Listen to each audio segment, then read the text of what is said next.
Two neighbors, one historic temple, and now airstrikes, civilian deaths, and border closures. What's going on between Thailand and Cambodia, and why is the world watching? Stay tuned as we break down the entire Thailand Cambodia conflict, past, present, and what could happen next.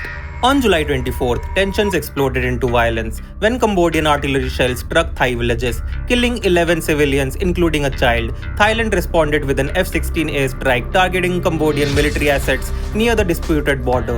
At least one Cambodian soldier was killed in retaliation. But this wasn't a sudden outbreak. In May 2025, a Cambodian soldier was shot and killed, followed by landmine explosions that injured Thai soldiers in June. Accusations flew on both sides, each blaming the other. The heart of this conflict is territorial, and it dates back more than 100 years. The Preah Vihear Temple, a sacred site perched on a cliff, was ruled by the International Court of Justice in 1962 to belong to Cambodia. But the land surrounding it, especially in the so-called Emerald Triangle, remains disputed.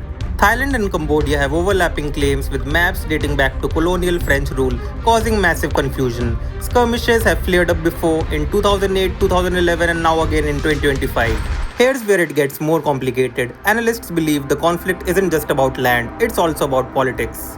In Thailand, Prime Minister Paetongtarn Shinawatra is under pressure after a leaked phone call sparked outrage, leading to her temporary suspension. In Cambodia, newly appointed PM Hun Manet, son of longtime leader Hun Sen, is trying to cement his political authority, and nationalism helps. So, while both nations trade fire at the border, leaders are using the crisis to rally domestic support. The conflict is already causing serious fallout. Cambodia halted imports of Thai goods, fuel, gas, and fruits. Thailand shut down internet access near the border, restricted entry of Cambodian workers, and expelled Cambodian ambassador. Both countries have now closed key border crossings, damaging trade worth millions of dollars and straining Asians' diplomatic capacity. Cambodia wants the International Court of Justice to settle the entire border dispute. Thailand, however, refuses ICJ involvement, insisting on bilateral talks under the long-standing Joint Border Commission, which hasn't made much progress. With nationalist tension high, more clashes are possible, but unless diplomacy prevails, the human cost on both sides could grow. What do you think? Is this just old wounds reopened or a power game gone wrong? Let us know in the comments. Don't forget to like, share and subscribe for more global updates, simplified and explained.